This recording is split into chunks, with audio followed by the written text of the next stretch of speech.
will never forget the silence that followed my words. It was one of those silences that presses against your chest like a stone, heavy, suffocating, impossible to escape. My mother's face, Margaret, drained of its proud color, as if the blood itself had betrayed her, retreating from her skin in shame. She had just called me the sadness of this family, her voice sharp, filled with venom, and meant to cut me down in front of everyone at the dinner table. My father, Henry, lowered his eyes. Clara twisted her hands nervously, and I felt something ignite inside me that had been simmering for years. My lips curved into a smile that wasn't joy, but liberation, and I said clearly, "Then stop using my money to keep yourself afloat." The words dropped like a thunderclap, leaving the room paralyzed. For years, I had carried the weight of my family's survival on my shoulders, even though I had been cast as the outsider, the disappointment, the difficult child. I had worked, sacrificed, denied myself, and yet my mother had the audacity to accuse me of bringing sorrow to her life, as though her unhappiness had been carved from my existence. I had swallowed her insults in silence before, told myself she was simply stressed or misunderstood. But that night, something inside me broke apart. I was done being the punching bag, the silent provider, the convenient scapegoat. The words had spilled from me, not out of careful planning, but from a raw, unfiltered truth I could no longer bury. And in that moment, I felt both terrified and free. Margaret's fork clattered against her plate, the sound sharp, echoing in the silence. Her eyes, usually so calculating, widened in disbelief as she searched for words that refused to come. She had always been the one who controlled the narrative, twisting reality until even Henry believed her stories. But she hadn't expected me to expose her dependence so publicly.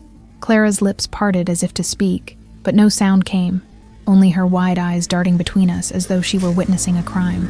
And my father, the man who had never once raised his voice in my defense, pushed a piece of bread around his plate, his cowardice more evident than ever. I had rehearsed hundreds of responses to her cruelty in my mind over the years, but never spoken them. Ungrateful, she would call me if I hesitated to pay her bills. Selfish, if I dared to spend money on myself. She had perfected the art of martyrdom, of painting herself as the long-suffering wife and mother, when in reality she fed on control like it was oxygen. She had Clara under her thumb, Henry paralyzed in silence, and me, her so-called sadness, trapped in an endless cycle of guilt and financial obligation. But that night, the veil cracked. That night, I looked into her eyes and refused to play her game any longer. "You think money makes you superior?" she finally hissed, her voice trembling, not with strength, but with the exposure of truth. "Without me, you wouldn't even exist. I gave you life, and this is how you repay me, humiliating me in front of my own family." Her words fell flat, heavy with the weight of desperation, and I saw the fear behind her anger. It wasn't about me being the sadness. It was about me breaking the illusion she had carefully built, the illusion that she held the power, and I was her burden. For the first time, she realized I could shatter her carefully crafted mask. Clara's soft voice broke the silence. "Grace, please don't say things like that," she whispered, her hands trembling. She was always the peacekeeper, the one who tried to mend wounds without understanding their depth. But I turned to her, and for once, I didn't soften. "Clara," I said firmly, "you don't know half of what I've endured. You've always been the golden child, shielded from the truth, but I've been the one paying for this family to stand, while she," I gestured to Margaret, "tears me down every chance she gets." Clara flinched, torn between loyalty to our mother and the undeniable truth that lingered in the room. Henry finally looked up, his eyes meeting mine for the briefest of moments, and I could see it. Guilt, deep, festering guilt for his silence, for allowing Margaret to rule unchecked, for letting me suffer alone while he pretended not to see. He didn't defend me. He didn't defend her either. He just sat there, trembling slightly, like a man who knew the foundations of his world were cracking and feared the collapse more than he feared the truth. That silence of his cut me deeper than my mother's words ever had. At least her cruelty was honest in its malice. His silence was betrayal, painted in cowardice. The dinner that had begun with roast chicken and carefully polished silver now felt like a battlefield. Every bite of food lay untouched, congealing on plates while the family's fragile structure unraveled before our eyes. Margaret's lips quivered. Clara's eyes watered. Henry's hands clenched. And me, I sat taller than I ever had. My pulse raced, my palms damp, but I would not retract my words. Not this time. For once, I had given voice to my suffering, and I wasn't going to silence myself again just to protect her fragile pride. I had lived my entire life muted, and this single sentence had unlocked something I could never push back into its cage. And as the silence stretched, as the air thickened with the weight of unspoken history, I realized something profound. This was only the beginning. That one sentence was not just a retort, not just a wound thrown back at my mother. It was the first stone hurled at the glass house she had built. I didn't yet know the secrets buried in her past, the lies that had stitched our family together like brittle thread, but I could feel it. Something darker lurked beneath her anger, something she feared I would discover, and for the first time, I felt ready to uncover it, no matter how deep I had to dig. When I was a child, I used to believe that silence was love. My mother's quiet dismissals, her long stares that froze me in place, her sighs that seemed to fill the room like smoke. I thought those were the ways she showed her care. It took years for me to realize that silence in our house wasn't love at all, but punishment, a weapon sharper than any knife. If I cried too loudly, she ignored me. If I laughed too freely, she scolded me. Her presence was a constant reminder that I was somehow wrong just by existing. Margaret didn't need to shout to break me. Her silence did the work with surgical precision. I can still remember the first time she called me a disappointment. I was only 10, standing in the living room, clutching a drawing I had worked on all week. A clumsy sketch of the four of us holding hands beneath a big tree. Clara had clapped happily, pointing to the smiling faces, but my mother had only frowned. "You made yourself bigger than your sister," she said coldly. "Why would you do that? You think the world revolves around you?" I hadn't known how to answer. I had only wanted her to smile. That was the moment I began to understand that nothing I gave her would ever be enough. Clara, sweet and gentle, never saw that side of Margaret. To her, our mother was firm but kind, demanding but fair. She didn't hear the late-night accusations whispered through the walls, the venom Margaret saved especially for me. Clara was the golden one, the shining daughter who reflected back everything my mother wanted to see in herself. I never resented Clara for it. How could I? She didn't ask to be chosen, but deep inside, I felt the sting of being measured against her and always found lacking. It was as if Margaret had decided, long before I was born, that I would be her scapegoat, the vessel for all the dissatisfaction she couldn't admit to herself. Henry was no savior. He was a man who hid in his workshop, or behind the morning paper, avoiding conflict as though it were a disease that might infect him if he breathed too deeply. I used to stand in the doorway, small and trembling, hoping he would notice me, hoping he would step between us when Margaret's words grew too sharp, but he never did. He would glance up, his eyes full of something I couldn't name, guilt, maybe sorrow, but then his gaze would drift back to the page, and I would be left alone in the storm. His silence was a cage just as strong as her cruelty. School became my escape. It was the only place where I wasn't constantly under scrutiny, where teachers praised me for my effort and friends saw me as more than the family's shadow. I threw myself into studying, into earning grades that would make even Margaret proud. But even when I brought home certificates, she barely looked at them. "That's what you're supposed to do," she'd say. "Don't expect applause for meeting basic expectations." And so each success became hollow. Each achievement another reminder that I could never climb high enough to meet the shifting ceiling she had set above me. By the time I was 16, I had learned to hide my victories. Instead of sharing them, I tucked them away in a shoebox beneath my bed. Essays marked with high grades, art projects that had won small prizes, letters from teachers telling me I had potential. That shoebox became my secret rebellion, a quiet collection of proof that I was worth something, even if my family couldn't see it. Sometimes late at night, I would pull it out and read those letters like prayers, reminding myself that the world outside my house was different, that maybe there was a place where I wasn't destined to be unwanted. But Margaret had her ways of finding cracks in any armor. She would remind me of the bills that piled up, of the sacrifices she made, of how ungrateful I was for every meal I ate, and every roof that sheltered me.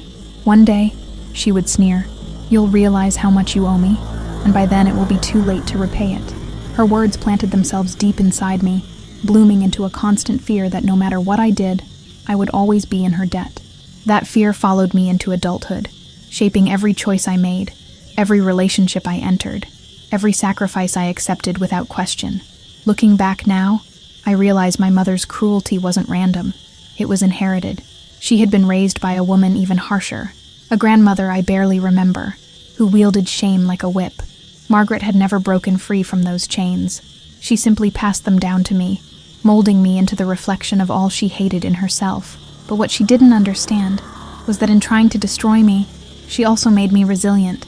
Every insult, every silence, every dismissal taught me how to endure, how to carry weight alone. It would take years before I understood the cost of that resilience, but it began in those silent battles, in the house where love was conditional and silence was law.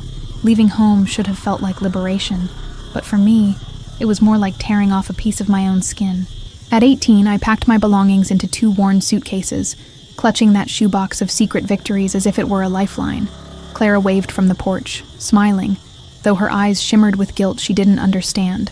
Henry gave me a stiff handshake, the kind men give strangers, and muttered something about doing my best out there.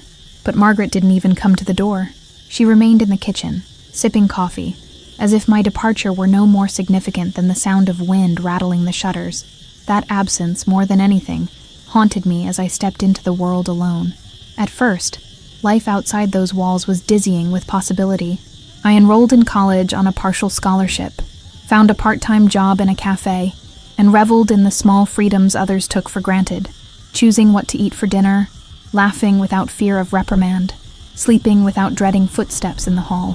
For the first time, I felt the shape of who I might be without Margaret's shadow pressing against me. I worked tirelessly, balancing classes with late-night shifts, determined to prove that I could carve out a life worth living. My independence was fragile, but it was mine, and I guarded it fiercely. Yet freedom had a price, and Margaret made sure I paid it. Every phone call from her carried a weight that left me breathless. Subtle reminders of the bills she had covered during my childhood, the sacrifices she claimed she had made, the debt I owed for daring to live a life apart from her. "Don't forget who raised you," she would say. "Don't think you're too good for this family just because you go to college." And always, beneath her words, was the same unspoken threat. If I didn't keep her close, she would find ways to make me regret it. Independence wasn't a clean cut. It was a rope, fraying but unbroken. Money became her favorite chain. Whenever I struggled, and of course I did, as all students do, she was there with an offer of help, a few $100s to cover rent, a contribution toward books. A payment slipped into my account without warning. At first I accepted, grateful, telling myself I would repay her as soon as I could. But every dollar carried a hook. "Remember who saved you when no one else did," she would remind me. "Where would you be without me?" The help wasn't help at all. It was leverage, a way to remind me that even far from home, I wasn't free. I tried to build relationships, but Margaret's voice lingered in every corner. When I dated a boy named Daniel, kind and gentle, she found out and laughed when I mentioned him on the phone. "He'll leave you," she said coldly. "Men don't stay with women like you. You'll end up just like me, used and discarded." Her prophecy planted seeds of doubt in my mind, until I pushed Daniel away, too afraid of proving her right. That became a pattern. Friends kept at a distance, lovers abandoned before they could reject me. Margaret didn't need to be in the room to ruin my happiness. Her voice lived inside me, whispering that I was unworthy. Still, I pressed on. I graduated with honors, clutching my diploma as though it were a shield against her bitterness. For a brief moment, I believed I had won, that I had finally achieved something she couldn't taint. But when I returned home for the ceremony, she stood in the crowd, her smile sharp as glass. "Well," she said afterward, arms crossed, "it's about time you did something right." No congratulations, no warmth, just another reminder that no achievement could rewrite the role she had assigned me. Even in victory, I was her disappointment. The years that followed were a blur of work, exhaustion, and relentless striving. I built a career in finance, climbing steadily, always believing that if I just earned enough, achieved enough, became enough, I would finally silence the echoes of her voice. And Margaret? Oh, she watched with hawk-like precision.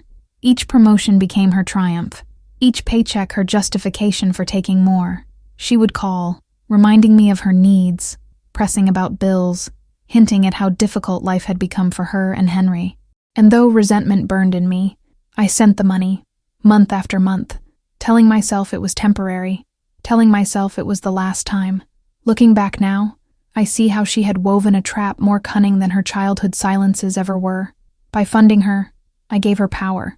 By trying to prove my worth, I tied myself to her judgment. My independence was a mask, and beneath it, I was still the same frightened girl clutching her shoebox of achievements in the dark. I didn't yet know that one day, all of it would collapse in a single moment, a confrontation that would strip away every illusion, leaving Margaret pale and speechless before the very family she had turned against me. But the seeds of that day were planted here, in the false freedom I fought so hard to keep. Success came slowly, like bricks laid one after another, each promotion building a fortress I believed could protect me from Margaret's reach. I poured myself into my work, becoming the youngest associate in the firm, then climbing higher, until people whispered my name with respect. I bought my own apartment, small, modest, but entirely mine, and when I stood at its window looking out over the city, I felt a flicker of pride. For a moment, I almost believed I had broken free. Yet in the shadows of that pride, Margaret lingered, a presence that refused to release me, a ghost alive in every phone call, every gathering, every doubt I still carried. It wasn't just money anymore. It was image, reputation, the story she told others about me. At family dinners, Margaret spoke as though she had built my life herself. "Of course Grace is successful," she'd say, sipping her wine. "After all I sacrificed for her.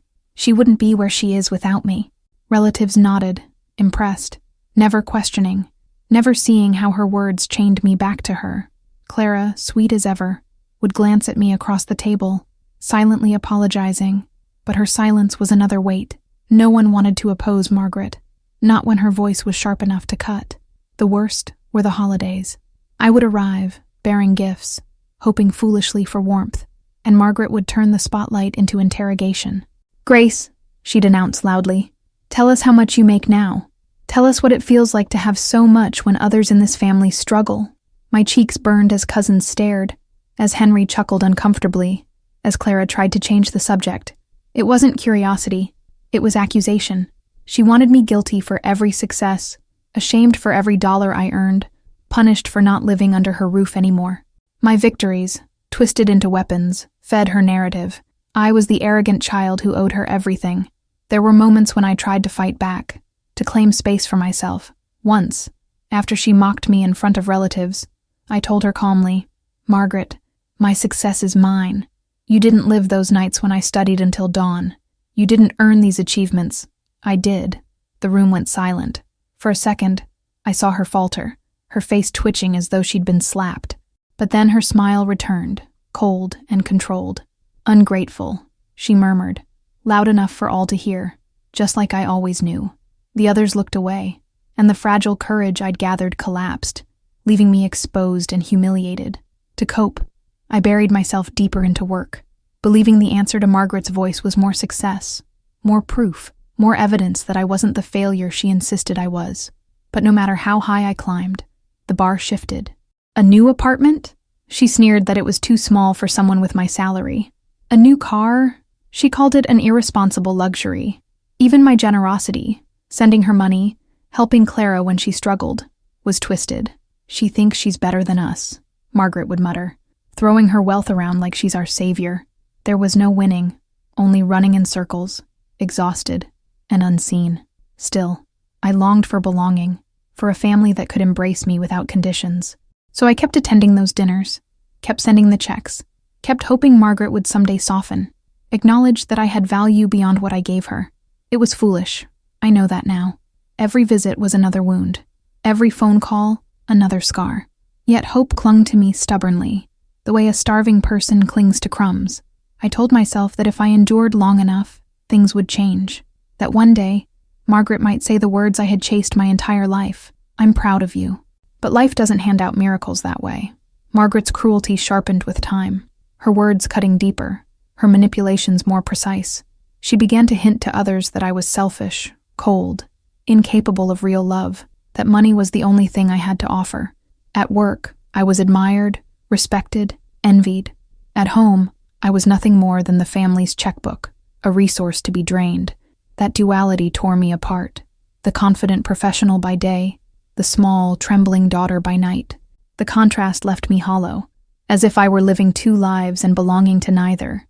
Looking back, I see that this was the turning point, the moment when Margaret's power shifted from subtle whispers to open domination. She no longer needed to hide her disdain. She wore it proudly, daring anyone to challenge her, and no one did. Not Clara, not Henry, not the cousins who laughed at her barbs as though they were jokes. I was alone in that war, a soldier with no allies, fighting for a freedom I didn't yet understand. I didn't know then that the war would reach a climax so fierce, so public, that Margaret's own armor would crack before the very people she used to control. The breaking point began quietly, like a storm forming in the distance, subtle enough that no one noticed until the air was heavy with thunder. I had grown tired of biting my tongue, tired of watching Margaret strip me of dignity in front of people who chose silence over justice. My patience had been carved thin by years of her dismissals, and though fear still pulsed through me, anger finally found its voice. For the first time, I started to imagine what it would be like not just to survive her, but to confront her, to stop allowing Margaret to be the author of my story, and instead write my own ending to her reign. It started at Clara's birthday dinner.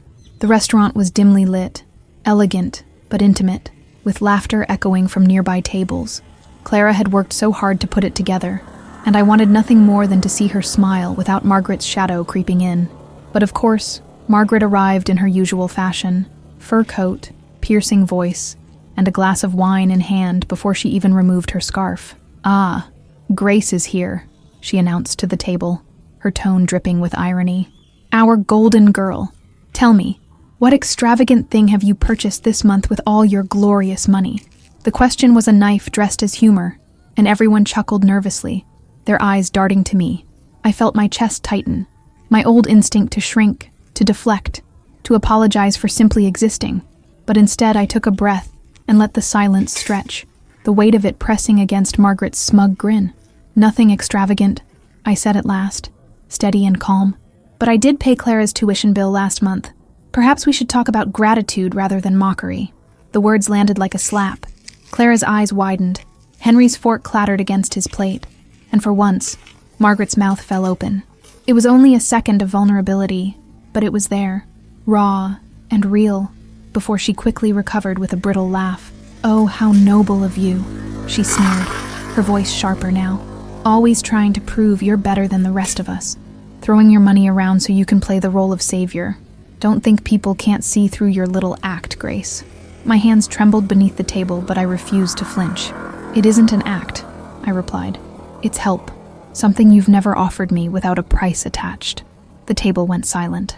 Even the background noise of the restaurant seemed to fade, leaving only the sound of Margaret's breathing, shallow and quick. For the first time in years, I had pulled the mask from her face, and she hated me for it. Clara reached for my hand under the table, a quiet show of support that both comforted and saddened me. She had always been the peacekeeper, the one caught between loyalty to me and fear of Margaret. Her touch told me she was proud, but her eyes pleaded with me not to push too far. Yet the truth had already slipped free, and once spoken, it demanded more. Margaret leaned forward, her face pale but burning with fury, and whispered venom meant for only me. "Careful, Grace. You don't want to make me your enemy." I met her stare without flinching.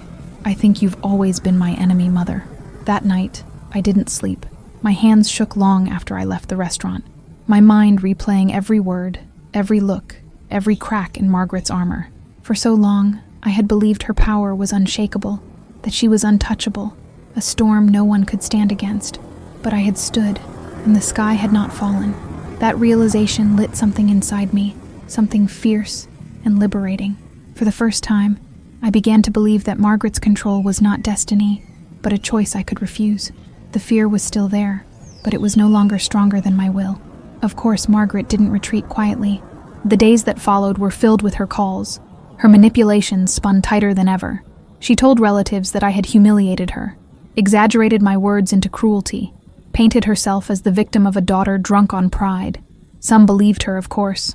Her performance was flawless, honed by years of practice. But others hesitated, confused by cracks in the story.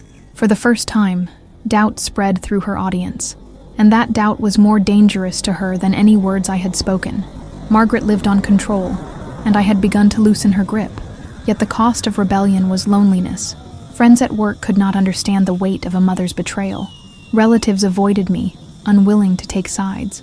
Clara still loved me, but her fear of Margaret kept her distant, caught in the impossible tug-of-war between us. At times I questioned myself. wondering if Margaret was right, if my defiance had been selfish, cruel, unnecessary. But then I remembered her face at that table, white as chalk, exposed for a heartbeat, and I knew the truth. I had struck a chord because I had spoken the one thing she couldn't bear, that her power over me was fading. Margaret never forgave silence, let alone defiance. The night after Clara's birthday dinner, I could almost feel her fury rippling through the walls of my apartment, though she wasn't physically there. It was a suffocating, invisible presence that clung to me with every breath. The phone rang endlessly, messages stacked in my inbox, some venomous, some deceptively sweet, each carefully crafted to remind me that she had no intention of letting go. Margaret was not a woman who absorbed humiliation quietly. She was a master of retaliation, and I knew she was already weaving a web designed to strangle me in my own resolve. The first strike came subtly. My landlord called one morning, informing me that Margaret had contacted him, claiming I was mentally unstable and unfit to live alone. He laughed nervously, clearly uncomfortable, before assuring me he didn't believe her.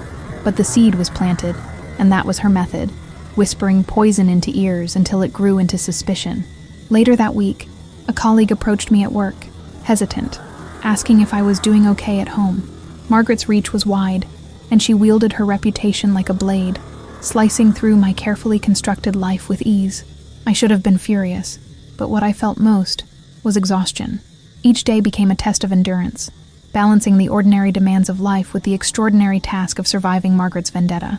She had the uncanny ability to take what was private and drag it into the light, twisting it into something grotesque. I found myself rehearsing explanations before meetings, anticipating questions that hadn't even been asked, bracing for whispers in hallways. It was as if Margaret lived inside me, colonizing my thoughts, reminding me that her war was never fought in the open, but always in shadows. And yet, amid the chaos, there were moments of clarity.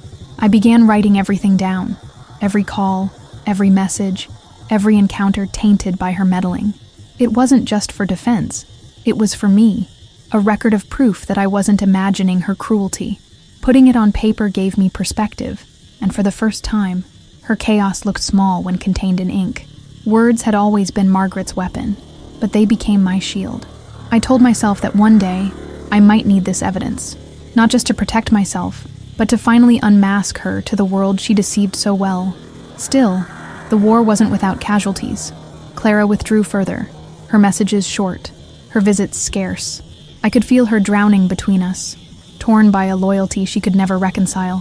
One evening, when she did stop by, she confessed that Margaret had accused me of turning Clara against her, painting me as manipulative and selfish. "I don't believe her," Clara whispered, her eyes wet. "But she makes it so hard, Grace." I held her hands and begged her not to choose sides, but in my heart, I knew Margaret wouldn't allow neutrality. She thrived on division, on making love itself feel like betrayal. Henry, on the other hand, surprised me. He had always been distant, a shadow in family gatherings, but in the weeks that followed, he reached out more than he ever had before. He invited me for coffee, asked me questions about my life, and even hinted at his own struggles with Margaret's suffocating expectations. It was strange, almost disorienting, to see compassion in him after years of passivity. Part of me wondered if Margaret's cruelty had finally pushed him too far, or if he saw in me a mirror of his own silent wounds. Whatever the reason, his presence became a fragile but vital lifeline. Margaret, of course, noticed the shift. Her calls grew sharper, laced with venom toward Henry now, accusing him of betraying her by siding with me. I realized then that Margaret's greatest fear wasn't losing control of me, it was losing her audience. Without others to echo her narrative, her power unraveled. She needed people to believe her version of reality, to feed on their pity and validation. And now, for the first time, cracks were showing. For the first time, Margaret was not just my enemy. She was fighting her own reflection in the eyes of the people she had once ruled. But the reprieve was brief. One evening, I returned home to find an envelope slipped under my door. Inside was a single sheet of paper with 7 words scrawled in Margaret's unmistakable hand. "You will regret crossing me, my dear." The letters bled into the paper, sharp and deliberate, like wounds carved into flesh. My knees buckled, the weight of her hatred crushing me in that small, silent room.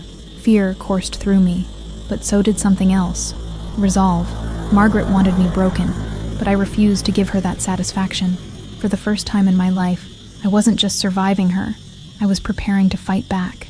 It happened on a Sunday, the kind of day that should have been ordinary, quiet, spent with coffee and the hum of a radio in the background. But Margaret never allowed ordinary days. She turned even the most peaceful hours into battlegrounds.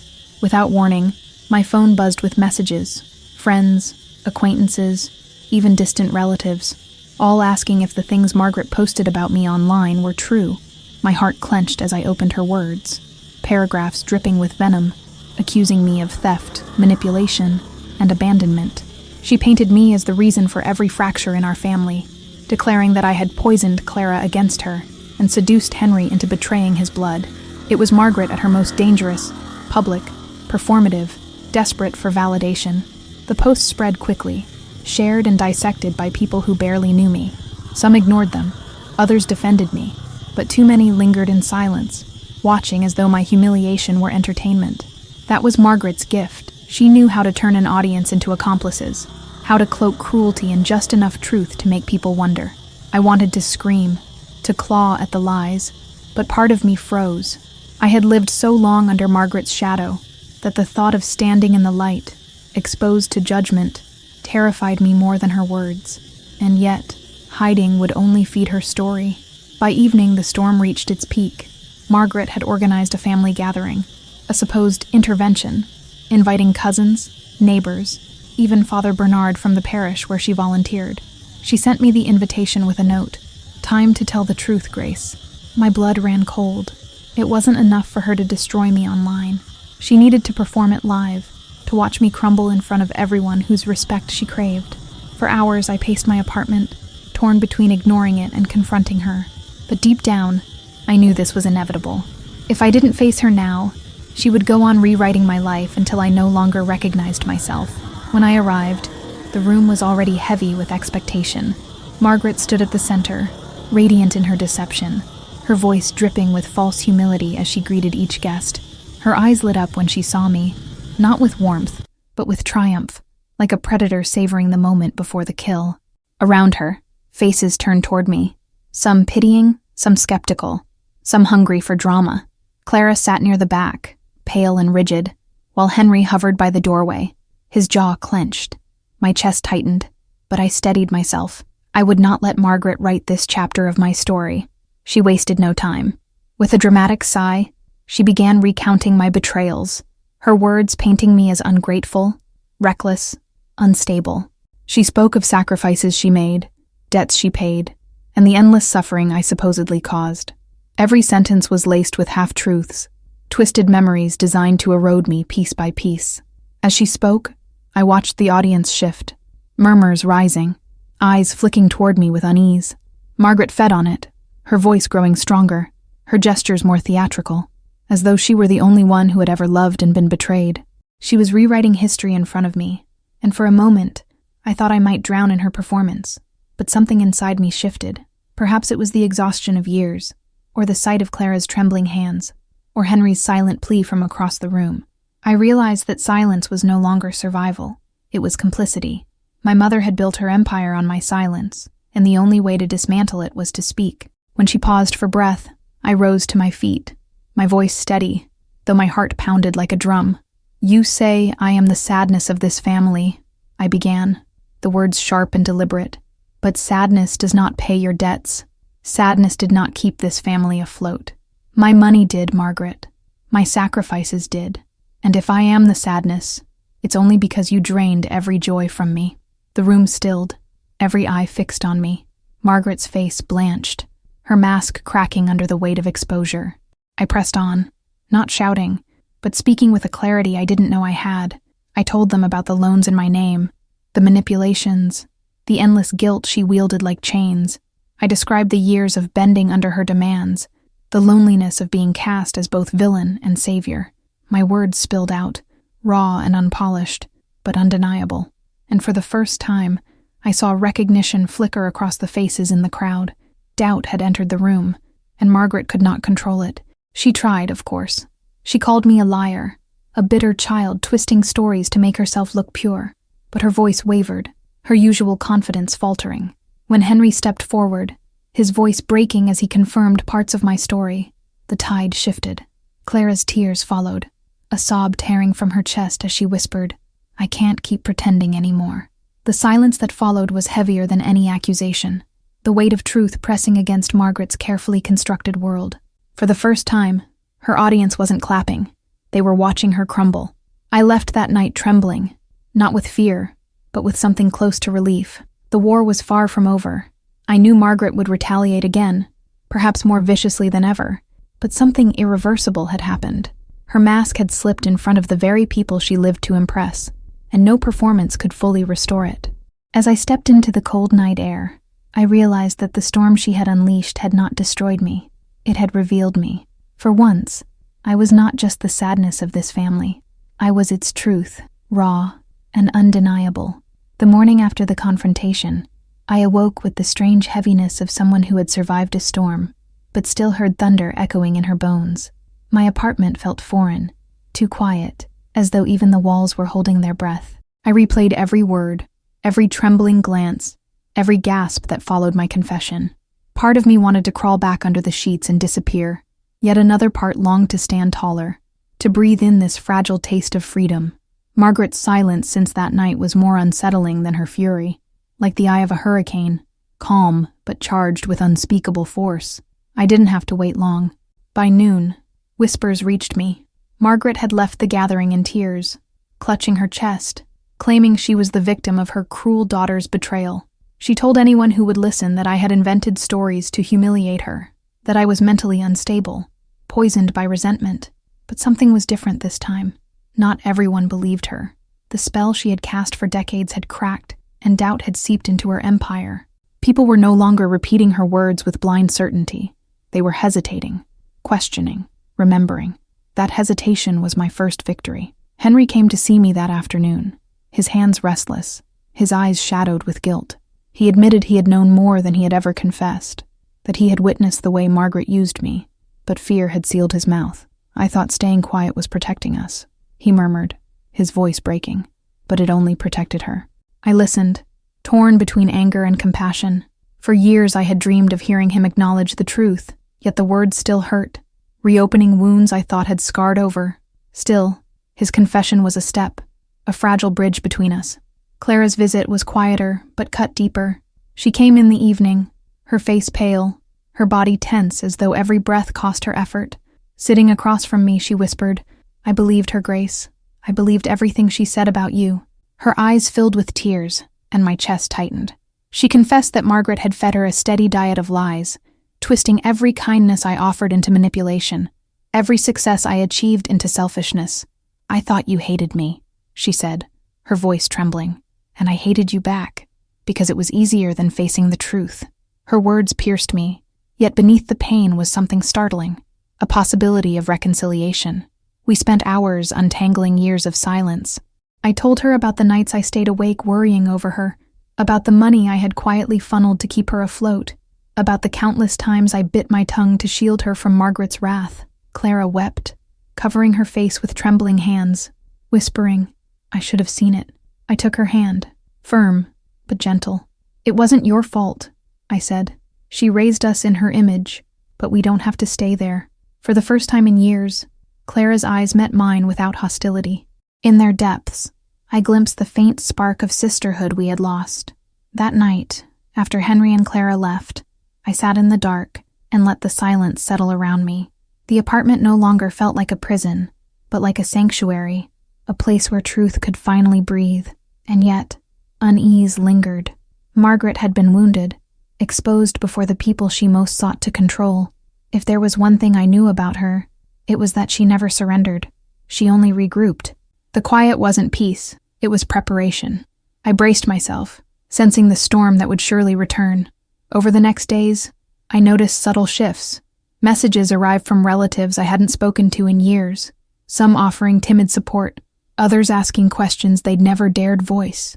At the grocery store, familiar faces avoided eye contact, as though acknowledging me would drag them into the conflict.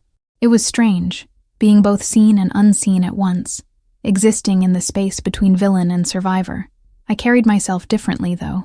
No longer bowed under Margaret's shadow. I walked taller, as if daring the world to believe its own eyes rather than her words.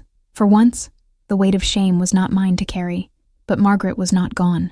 I could feel her presence, lurking in every silence, waiting in every pause. When she finally called me late one night, her voice was low, icy, devoid of her usual theatrics. "You think you've won," she hissed, "but you have no idea what you've unleashed." Her words slithered through me, chilling and familiar. It wasn't just a threat, it was a promise. She would not rest until she reclaimed the story, until she bent me back under her control. Hanging up, I realized that what I had started was not the end. It was only the beginning.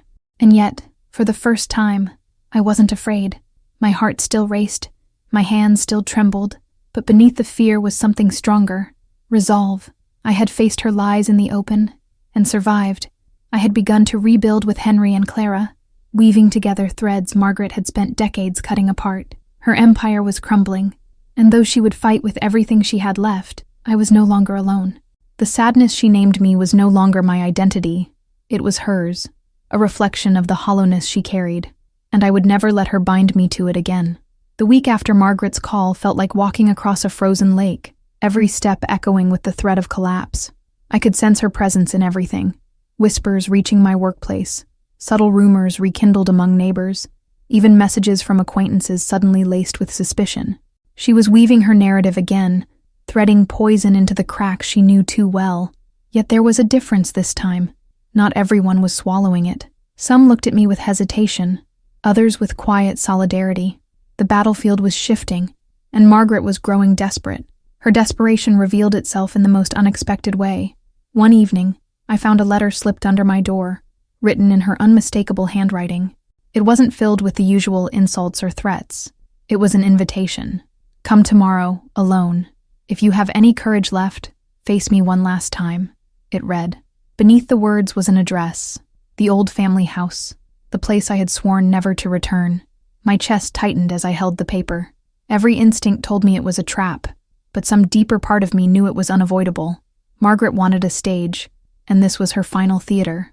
That night, I barely slept, my mind circling memories of that house, the smell of stale perfume lingering in the curtains, the photographs on the walls that told half-truths about a happy family, the heavy silence that carried all the pain no one dared to name. I thought of Clara and Henry, wondered if I should tell them, but I knew they would beg me not to go. And yet, if I didn't face her, the shadow would remain. For once in my life, I didn't want to run. I wanted to meet her eyes without fear and reclaim what she had stolen. My voice, my dignity, my story. When I arrived the next evening, dusk was falling, and the house loomed like a mausoleum of forgotten years. The curtains were drawn, the garden overgrown, the once vivid paint peeling from the walls. I pushed the door open, its creak echoing like a warning. Inside, time seemed to have stood still. Faded furniture, dusty frames, and the scent of Margaret's favorite roses, sickly sweet and suffocating. She was waiting in the living room, seated in her armchair like a queen, deposed but still clinging to her crown. Her eyes glittered with venom as she said softly, "So you came." Her voice carried none of the warmth of a mother, only the sharp edge of someone cornered. She wasted no time. "Do you think they love you now?" she spat, her words like daggers. "Clara, Henry, those vultures circling the scandal you've made? You think exposing me makes you a savior? You're still the same pathetic girl who needed me to survive." Her bitterness filled the room, heavy and toxic. But I didn't flinch. For once, I met her stare with steady defiance, letting the silence stretch until it became unbearable. And then I spoke. "No, Mother. I'm the woman who survived you." That broke her mask. Margaret rose abruptly, her hands trembling, her composure unraveling. She paced like a caged animal, her words tumbling faster, more frantic. She revealed that she had already written letters to distant relatives, portraying me as cruel, manipulative, unhinged. She had contacted Henry's employer, whispered poison into Clara's fragile ear once more. "I will not let you win," she hissed. "If I must burn everything down to keep my crown, I will." Her desperation was palpable, almost grotesque. She wasn't protecting a family. She was protecting her illusion of control, her identity built on lies. And then came the twist I never expected. Margaret opened a drawer and pulled out an envelope, tossing it onto the table between us. "Do you want the truth so badly? Then read." My hands shook as I opened it. Inside were documents, financial records, signed papers, and a birth certificate that did not match the story I had been told my whole life. My breath caught as the pieces fell together. Margaret wasn't just cruel. She had stolen from me in ways I had never imagined. The name on that certificate was mine, but the mother's name was not Margaret's. My world tilted, reality collapsing into something unrecognizable. Margaret's voice slithered into the silence, triumphant despite her trembling. You were never mine, Grace. I took you in. I molded you, and I made you what you are. Ungrateful, weak, pitiful. And now you dare turn against me? The room spun as her words burrowed into my chest. The woman who had shaped every scar in my soul, the mother whose shadow had defined my life, wasn't my mother at all. Everything I had endured was not born of blood, but of theft, of a lie so deep it rewrote the very core of my identity. I staggered back, breathless, unable to reconcile the truth with the years of torment. In that moment, I realized Margaret's greatest weapon wasn't her cruelty. It was the secrets she hoarded, the lies she wove so tightly that no one could see the truth. She had controlled me not because she loved me, but because she feared what would happen if her empire of deception ever fell apart. And now it had. My hands tightened around the papers, my heart pounding with both devastation and clarity. I looked at her, at the hollow figure she truly was, and whispered, "You didn't break me, Margaret.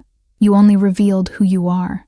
Her face crumpled, pale and furious, as if my words had finally stripped her of the last illusion she had left. The silence that followed my revelation felt heavier than the house itself. Margaret stood before me, her lips trembling as though she wanted to hurl another insult, but none came. She realized I no longer saw her as a mother, nor even as a woman of power, but as a relic of lies. Her control had finally slipped. For the first time in my life, the fear was gone. I wasn't the child she used to belittle, or the scapegoat she blamed for her failures. I was someone else now, someone free. She must have seen it in my eyes, because panic flickered across her face. That panic quickly twisted into rage. Margaret lunged toward me, trying to snatch the documents from my hands, but I stepped back. Her voice rose into a scream, the walls echoing her fury. "You don't deserve the truth. You don't deserve a life beyond me." She grabbed a vase from the table and hurled it against the wall, shards scattering like broken years. I felt a shiver, but did not retreat. She was unraveling, her empire collapsing, and I was standing in its ruins, not crushed beneath them, but upright, steady, unyielding. She could break glass, but she could no longer break me. Her next move was crueler, calculated. Margaret pulled out her phone and dialed quickly. In front of me, she called Clara, her voice suddenly dripping with false sweetness. "Darling, it's your mother," she said, and my blood froze. "Grace is here, saying terrible things, threatening me. You need to come before she does something irreversible." My chest tightened with horror. She was trying to drag Clara into this storm again, painting me as dangerous. But Clara's voice on the other end was calm, even suspicious. "Mom," she said firmly, "I know what you're doing. Don't involve me in your games anymore." Margaret's mask cracked further at Clara's refusal. She shouted into the phone, demanding loyalty, but Clara hung up. The silence afterward was deafening, and Margaret's face turned pale. For the first time, she realized her grip on everyone was loosening. Desperation surged in her eyes, and she turned back to me, seething. "You've poisoned them against me. You've stolen everything," she shrieked. But in truth, I hadn't stolen anything. I had simply spoken aloud the truth she buried. Margaret's empire wasn't destroyed by me. It was destroyed by her lies collapsing under their own weight. I knew then that leaving her house with the papers was not just survival, it was liberation. But before I could turn, Margaret lunged again, this time with more force, grabbing at my arm with nails digging into my skin. Her eyes were wild, her breath uneven, her words trembling with venom. "If you walk out with those papers, Grace, you'll never have peace. I'll make sure of it." Her grip was painful, almost suffocating, but her desperation made her weak. I looked straight into her eyes and whispered, "You already failed." I pulled free, her hand sliding off like the last chain undone. The walk to the door felt like crossing a threshold between two lives. Behind me, Margaret screamed, cursed, and even begged, her voice cracking into a mixture of rage and despair. She hurled every word she could to wound me, but they no longer pierced. Each step forward lightened the weight on my chest, each breath filling me with a sense of self I had never known. I clutched the documents tightly, not as proof of what she had done, but as proof of who I truly was. For the first time, the house that once imprisoned me was nothing more than wood, dust, and echoes. Outside, the air was cold, crisp, and full of possibilities. Clara and Henry were waiting at the corner, their faces anxious, but relieved when they saw me emerge.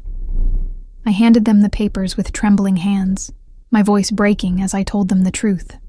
Tears welled in Clara's eyes, not of betrayal, but of recognition. Recognition that the woman we called Mother had been a master of lies, and that we were survivors of her deception. Henry placed a hand on my shoulder, steady and warm, grounding me in this moment of rebirth. I wasn't alone. I had never truly been. In the days that followed, Margaret vanished into her bitterness, refusing contact, isolating herself in the house she once ruled. People began to see through her stories, her voice losing the grip it once had. As for me, I began piecing together the fragments of my real origin, discovering not only who had given me life, but also who I could become without her shadow. And though the past still ached, it no longer defined me. The day I faced her, I didn't just uncover the truth, I claimed my freedom. For the first time, the sadness of the family was no longer me, it was her. If you stayed with me until the very end, thank you from the bottom of my heart. Don't forget to subscribe to the channel, leave a like, and turn on the notification bell so you never miss the next story. Your support means everything, and I can't wait to share more powerful stories with you.